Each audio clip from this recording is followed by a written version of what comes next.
क्या आपने कभी सोचा है कि आखिर क्यों सारी दुनिया के अहम फैसले सिर्फ चंद लोग कर रहे हैं? इस वक्त जब आप ये वीडियो देख रहे हैं, गजा, इराक और ईरान में तबाही मची हुई है, मासूम बच्चों की जानें जा रही हैं, और दूसरी तरफ अमेरिका अक़वाम मुत्तहिदा में बैठकर आराम से वीटो कर देता है। डोनाल्ड ट्रंप जैसे लोग खुद मानते हैं कि उन्होंने मिडिल ईस्ट को तबाह किया। We have destabilized the Middle East. एपेट के पैसों से बगैर किसी वजह के जंगें शुरू की जा रही हैं। पूरा मिडिल ईस्ट और एशिया जल रहा है, मईशत बर्बाद हो रही है, लोग भूखे मर रहे हैं।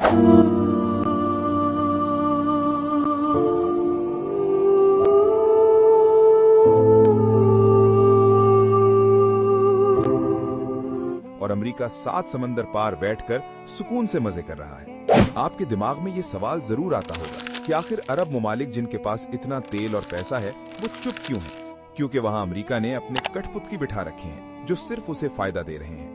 ये ताकत का नशा कहां से शुरू हुआ? दूसरी जंग अजीम में अमेरिका ने जापान पर 2 एटम बम गिराकर लाखों बेगुनाह लोगों को मारा, सिर्फ ये साबित करने के लिए कि वो इस दुनिया की सुपर पावर और खुदा है। इससे पहले बर्तानिया ने कॉलोनियल सिस्टम के जरिए पूरी दुनिया को कंट्रोल किया हुआ था।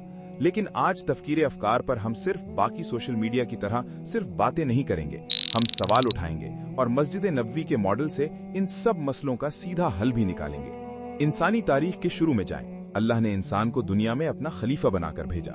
हुक्म सिर्फ अल्लाह का चलना था, लेकिन इंसानों ने इर्तिका के नाम पर अपने खुद के सोशल सिस्टम बनाए और ताकत को अपना खुदा बना लिया। नमरूद जैसे बादशाह आए जिन्होंने खुद को खुदा कहा। फिर अल्लाह ने इब्राहिम अलैहिस्सलाम को भेजा, जिन्होंने इंसानों को इंसानों की गुलामी से निकालकर एक अल्लाह की बंदगी में लाया। फिर जब नए निजाम फेल हुए तो यूसुफ अलैहिस्सलाम ने बेहतरीन माशी निजाम दिया। मूसा अलैहिस्सलाम ने फिरौन की खुदाई को खत्म किया। ईसा अलैहिस्सलाम ने उस वक्त के माशरती मसाइल हल किए और इंसानियत को रास्ता दिखाया। लेकिन रोम और फारिस जैसी बड़ी ताकतों ने नेशनलिस्ट सिस्टम बनाए और पूरी दुनिया को अपना गुलाम बना लिया, ताकत सिर्फ अपने हाथ में रखी। फिर अल्लाह ने आखिरी रसूल मोहम्मद सल्लल्लाहु अलैहि वसल्लम को भेजा और कुरान की शक्ल में इंसानों को लाइफ का मुकम्मल मैनुअल दिया। नबी पाक ने मदीना पहुंचते ही सबसे पहले मस्जिद नबवी की बुनियाद रखी। ये सिर्फ नमाज की जगह नहीं थी, ये वो मॉडल था जिसने पूरी दुनिया को मुल्कों और इंसानों की गुलामी से निकालकर एक अल्लाह की बंदगी में डाला। रोम और फारिस की ताकत टूट गई। इस मॉडल ने साइंस और इल्म की राहें खोली और औरतों को आजाद किया, जिससे वो इंसान जो मुसलमान ना भी थे, वो भी साइंस में आगे बढ़े और बगदाद इल्म का मरकज बन गया। मस्जिद नबवी के मॉडल में हर सोसाइटी अपने फैसले मस्जिद में खुद करती थी। औरतों और बच्चों को मस्जिद से जोड़ा गया था। ये एक बेहतरीन और शफाफ निजाम था। लेकिन फिर हमने क्या किया? मुसलमानों ने मुलूकियत शुरू कर दी और ताकत फिर से खुदा बन गई। नतीजा ये निकला कि मंगोलों और चंगेज खान ने ताकत के जोर पर आकर सब तबाह कर दिया। इंडिया में इस्लामी हुकूमत में हिंदुत्व शामिल करके निजाम खराब किया गया। इसी दौरान अंग्रेजों ने साइंस और बारूद पर काम किया, लेकिन उन्होंने सिर्फ ताकत का इस्तेमाल नहीं किया, उन्होंने प्लानिंग और तिजारत का इस्तेमाल करके आधी दुनिया पर हुकूमत की। अमेरिका में कॉलोनीज बनाई और फिर वहां से बर्तानिया को निकालकर खुद को आजाद कहला दिया। उन्होंने फिजिकल हुकूमत से ज्यादा खतरनाक काम किया, एक कॉलोनियल सिस्टम बनाया, मुल्कों के जखायर को नोचा, अपने डिक्टेटर लगाए और आवाजें दबा दी।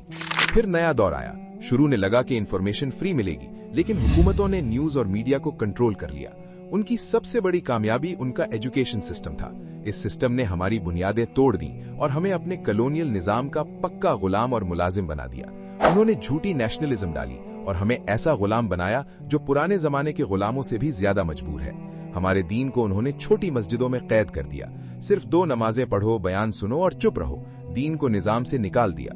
पहली जंग अजीम में अरबों को बांटकर अपने कठपुतली बिठाई।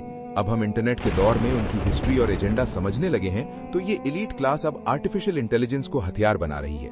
ट्रंप ने व्हाइट हाउस में इन सब को बुलाकर साबित किया कि वो एआई के जरिए दुनिया के फ्यूचर पर मुकम्मल कंट्रोल चाहते हैं। ये ब्लैक रॉक, मेटा और गूगल के जरिए सब कुछ अपने हाथ में ले रहे हैं। ये अरबों से इन्वेस्टमेंट लेकर अमेरिका को फुल सिक्योर कर रहे हैं ताकि वो आराम से रहें और बाकी दुनिया जलती रहे। लेकिन हमारे पास इसका हल मौजूद है। मैं एक global AI decentralised governance system बना रहा हूँ। ये प्लेटफॉर्म फेसबुक, उबर और बाइनेंस जैसा होगा, लेकिन इसका कंट्रोल अवाम के पास होगा। लाइव ट्रैकिंग और ट्रांसपेरेंट अकाउंट सिस्टम होगा। आप देखेंगे कि आपका फंड कहां इस्तेमाल हो रहा है। लोग अपने मसाइल पर खुद वोटिंग करेंगे और इसमें GTA 5 या PUBG जैसी एक वर्चुअल गेम भी होगी। इस गेम में दुनिया के असली फिजिकल और स्पेस के कवानीन लागू होंगे और अरबों गेमर्स खेलते हुए बिना किसी बड़े खर्च के दुनिया के साइंसी मसलों और इंसानों के मसाइल का हल निकालेंगे। हमारा सबसे बड़ा चैलेंज लोगों को इसका शऊर देना है। गूगल और मेटा की तरह ये किसी सुपर पावर की कंपनी का नहीं, अवाम का अपना प्लेटफॉर्म होगा। इस मिशन के लिए हमें इन्वेस्टमेंट और एक बेहतरीन हम ख्याल टीम की जरूरत है। हम अकेले ये नहीं कर सकते। आएं, हमारी साइट्स और लिंक्स विजिट करें, इस पुराने निजाम को खत्म करके इंसानियत का नया मुस्तकबिल बनाएं और हमारे साथ जुड़ें।